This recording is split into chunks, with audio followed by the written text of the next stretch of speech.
एक शहर के कोने में एक साधारण सा घर जिसमें एक सास थी और दो बहुएं, लेकिन बहुएं जैसी बाहर से दिखती थी वैसी अंदर से नहीं थी। ये है दुर्गा देवी जो पूजा कर रही है और ये है शालू, उनकी छोटी बहू जो झाड़ू लगा रही है। मेरी पूजा तो हो गई। माँ जी, आज आपके घुटनों में दर्द है ना, तो मैं आपके लिए हल्दी वाला दूध बना दूं? दुर्गा देवी मन ही मन सोचती है कि इसकी जबान तो मिठाई जैसी है, पर नीयत कैसी है ये वक्त बताएगा। ये है दुर्गा देवी की बड़ी बहू मालती। माँ जी, आपके लिए प्रसाद लाऊं? अभी मंदिर से लौट कर आती हूँ और गुड्डू को गार्डन भी घुमा कर ले आती हूँ जरा। फिर मालती और उसका बेटा गुड्डू दोनों भी चले जाते हैं। एक बहू सेवा करती थी, दूसरी दिखावा, पर सास को असलियत में औरों की बातें ज्यादा मीठी लगती थी। माँ जी, ये लीजिए आपका हल्दी वाला दूध, आप इसे पी लीजिए, आपके घुटनों का दर्द बैठ जाएगा। इधर मालती अपनी सास को मीठी मीठी बातों में उलझा रखती है और दूसरी तरफ शालू बेचारी रसोई का पूरा काम संभालती है और घर का भी पूरा काम संभालती है अकेले। वैसे तो शालू सर्वगुण संपन्न थी, उसका हाथ कोई भी पकड़ नहीं सकता था। वो रसोई का काम, घर का काम आसानी से कर लेती थी, वो भी बिना किसी शिकायत के।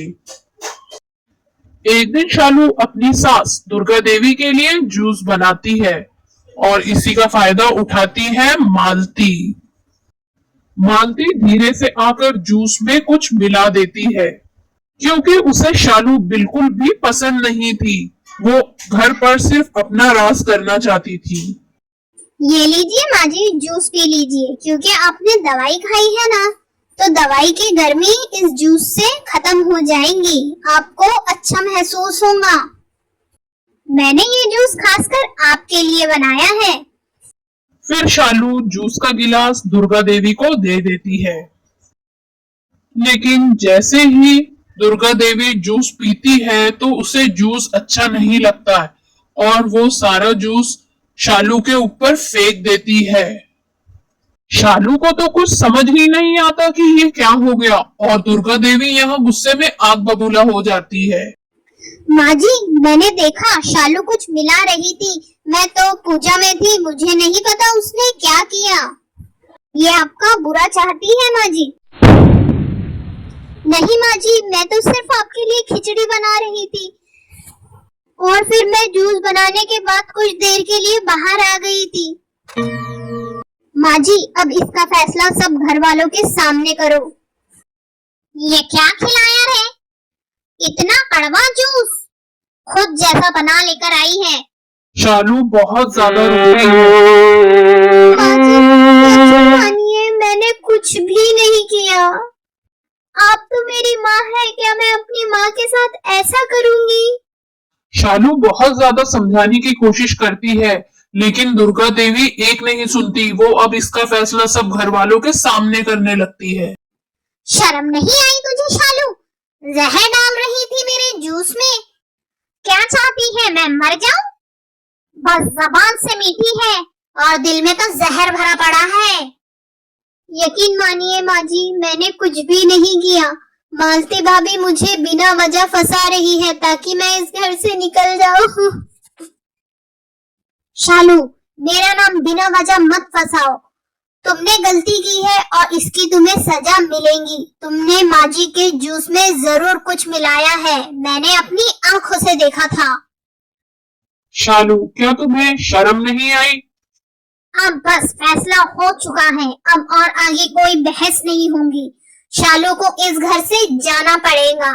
मैं इसे इस घर में और बर्दाश्त नहीं कर सकती हूँ अब। बेचारी शालू का रो रो कर बुरा हाल हो चुका था, लेकिन उसके ऊपर कोई भी भरोसा नहीं कर रहा था। देखा आपने शालू की असलियत? भगवान जाने क्या सच है। अगर तुमने मेरी आंखों में सच्चाई देखी होती तो शायद आज मैं इस घर से बेघर न होती। क्या तुम्हें मेरी बातों पे जरा यकीन नहीं आ रहा? आज भी तुम अपने घर वालों के सामने चुप खड़े थे। तुम कभी मेरा साथ नहीं देते ना?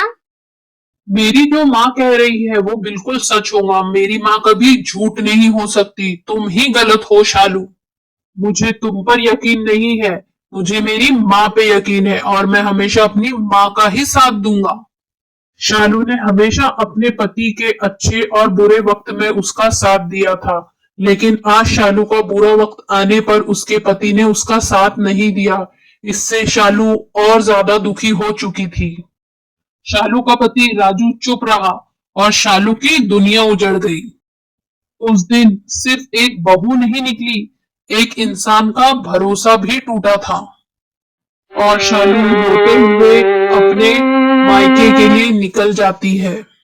और इधर मालती की तो खुशी का ठिकाना नहीं था। अब इस घर में तो मेरा ही राज है। अब मैं अकेले इस घर पर राज करूंगी। यही सब सोचकर मालती बहुत ज्यादा खुश हो रही थी। उसकी खुशी का तो ठिकाना ही नहीं था।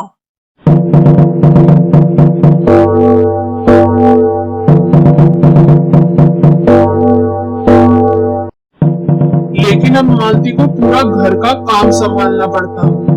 बाजार का सामान भी वही लेकर आती, घर का काम भी वही करती, खाना बनाना, झाड़ू पोछा, बर्तन, कपड़े। अब वो अपने पति को भी ज्यादा समय नहीं दे पा रही थी, इसलिए उसका पति समय बहुत ज्यादा नाराज था। मालती, ये क्या कर रही हो तुम? मुझे बिल्कुल भी समय नहीं दे पा रही हो। लेकिन मालती भी क्या करे, मालती का तो पूरा समय काम में ही निकल जाता था। माँ जी, इस घर का काम मैं अकेली नहीं संभाल सकती हूँ। आपको भी मेरा हाथ बटाना होगा। ये सुनते ही दुर्गा देवी परेशान हो जाती है। ये क्या कह रही हो बेटा? मैं कैसे काम करूँ? मैं तो बीमार रहती हूँ। क्या हुआ मालती? क्या होगा समय? माँ जी ऑस्कर की एक्टिंग कर रही है, पानी भी खुद नहीं लेती। अब मैं घर संभालूं, गुड्डू को संभालूं या माँ को संभालूं? अरे छोड़ो माँ को, उनकी तो आदत है बीमार होने की। ये सब बातें दुर्गा देवी सुन लेती है और वो बहुत ज्यादा रोने लगती है और उदास हो जाती है। मैंने शालू बहू को निकालकर बहुत गलत किया है। जब मेरी शालू बहू थी तो मेरा घर घर लगता था और आज ये पूरे घर में सन्नाटा पड़ा है। उतने में राजू आता है। माँ को अकेला देखकर उसे भी अच्छा नहीं लगता। क्या हुआ माँ, क्यों अकेले खड़ी हो ऐसे गुमसुम? पहले जब शालू बहू थी तो घर में रौनक थी, अब सब सूना सूना लगता है। फिर राजू सच्चाई का पता लगाता है। मालती, अब हमें सच्चाई का पता चल चुका है कि जूस में किसने क्या मिलाया था। हाँ, मैंने खुद देखा था साहब कि मालती बहू ने जूस में कुछ मिलाया था। मैं उस समय झाड़ू लगा रहा था। मैंने खुद देखा था कि शालू बहू थोड़ी देर के लिए बाहर निकली और मालती बहू कुछ कर रही थी। मैं ये सब आपको बताने ही वाला था, लेकिन मालती बहू ने मुझे धमका दिया था। अपना मुंह बंद करो रामू काका। और हाँ, मैंने किया था ये सब काम क्योंकि मुझे शालू बिल्कुल भी पसंद नहीं आती थी। सब शालू के आगे पीछे घुमा करते थे। अब समय आग बबूला हो जाता है। मालती, ये तुमने बिल्कुल अच्छा नहीं किया, सबके सामने मुझे शर्मिंदा कर दिया है। आज तुम्हारा यहाँ आखिरी दिन है। अपना सामान समेटो और निकल जाओ मेरे घर से। तुमने मेरी माँ के साथ ऐसा किया, तुम खुद माँ कहलाने लायक नहीं हो। मालती को ऐसा लगता था कोई उसका साथ दे या ना दे, लेकिन उसका पति समय जरूर उसका साथ देगा। अब मालती को अपनी गलती का एहसास हो रहा था, लेकिन अब बहुत देर हो चुकी थी। अब मालती भी उस घर से निकल जाती है। अब राजू हर गली में, हर मंदिर में शालू को ढूंढ रहा था, लेकिन शालू उसे कहीं नहीं मिलती। शालू को उसने मायके में भी देखा, लेकिन वो वहां भी नहीं मिली। फिर आखिरकार राजू की तलाश पूरी होती है और शालू एक छोटी सी स्कूल में टीचर का काम करती हुई उसे दिखाई देती है। शालू भी देखती है कि दुर्गा देवी और राजू आए हैं। आप लोग यहाँ कैसे पहुँच गए? आपको किसने मेरे बारे में बताया कि मैं यहाँ काम करती हूँ? आपको यहाँ नहीं आना चाहिए था। मैं यहाँ खुश हूँ बहुत। बेटी, तुझे गलत समझा, तुझे निकाला, माफ कर दे। चल हमारे साथ, तेरा घर तेरा इंतजार कर रहा है। हाँ शालू, चलो अब घर, बहुत हो चुका। माफ किया माँ जी, पर अब वापस नहीं आ सकती। कभी कभी रिश्तों को दूर से ही निभाना बेहतर होता है, क्योंकि मुझे मेरा आत्मसम्मान ज्यादा जरूरी है।